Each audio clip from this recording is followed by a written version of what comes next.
Okay, here are some distinctions that I would find important, and you'll see the Marxism wrapped up in that.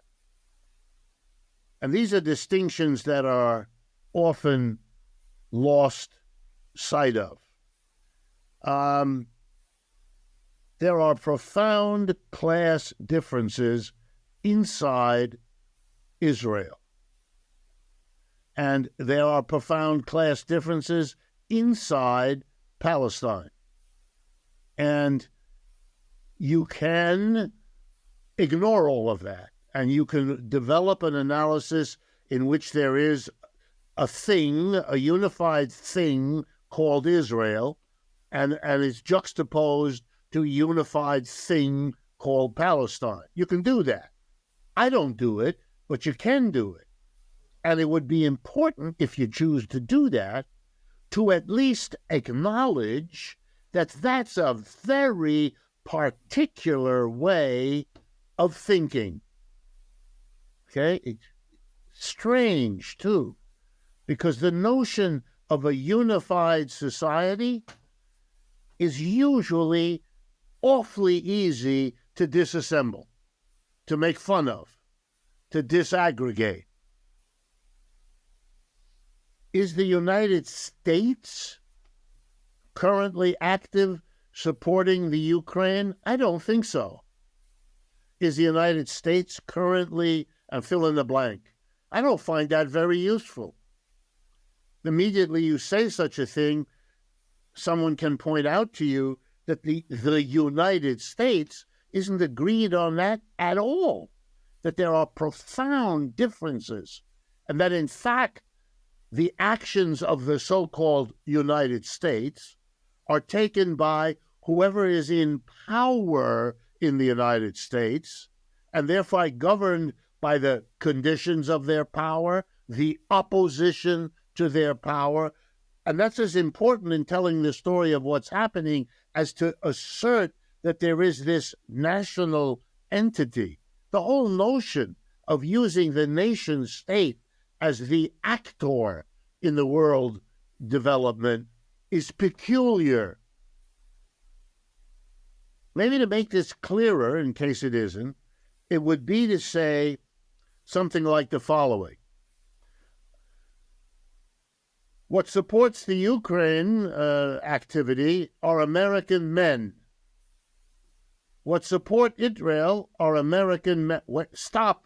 If I talked like that, you would stop me and you would ask, what are you talking about, men? What's that got to do with anything? I could then tell you a story. I wouldn't, but I could tell you a story about how this is all a male thing, and that women are very much secondary, excluded, ambivalent. I could do all kinds of weird things, weird because we don't do it normally, but it's a way of looking at the world in which the gender difference is somehow crucial. Or to get closer to the reality, I could make it racial. I could talk about racial differences. What about them? Where does that come from? How does that play its role? I don't do that. By the way, I don't dispute that you could do that. That is a way of approaching this question. Not mine, but it's an alternative. But talking about nations, I find a bizarre, weird, widespread, no question, I'm not disputing it's widespread, but it's very particular, and I don't do it. So I begin, there are class differences. Those class differences play themselves out. For example, the Israel at the early stages has an enormous influence of people who were self-consciously Marxist, socialists, and communists.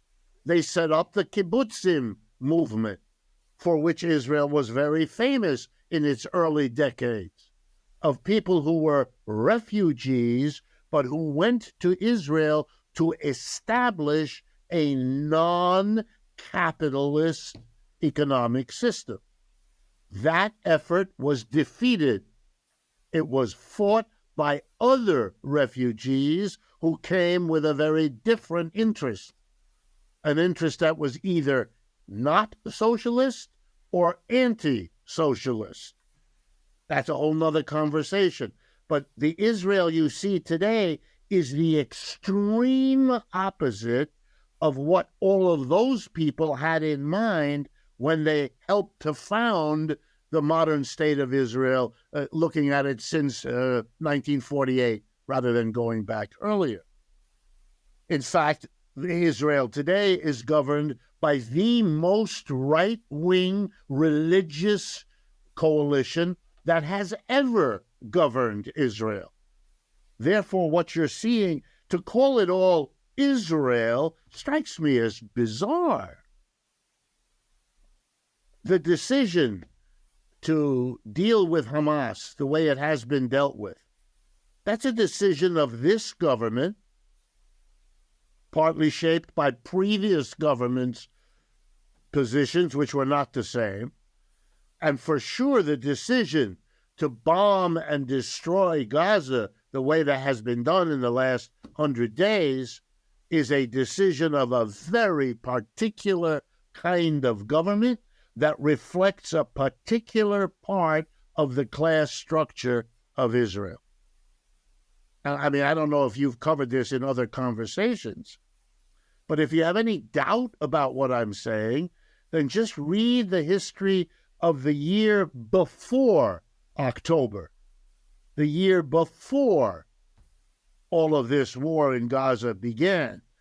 There were some of the biggest street demonstrations in the history of Israel, in which an enormous mass of people turned against the religious right-wing government on a whole series of domestic and particularly judicial issues that had come up, as that government tried to give itself much more power than any earlier Israeli government that I'm aware of even tried to do, and certainly more than any of them succeeded in doing. And even this latest effort was defeated in the end by the Supreme Court inside Israel for the moment.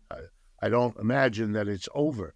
So I begin right away by saying whatever we're going to talk about Israeli policy has to be shaped by its particular class structure, how that emerges with a political expression, and what that particular, if you like, political economy of Israel pinpoints as the key actors making decisions about what's happening. And that includes a decision to bomb Gaza back into the Stone Age, or however you'd like to characterize what they're doing.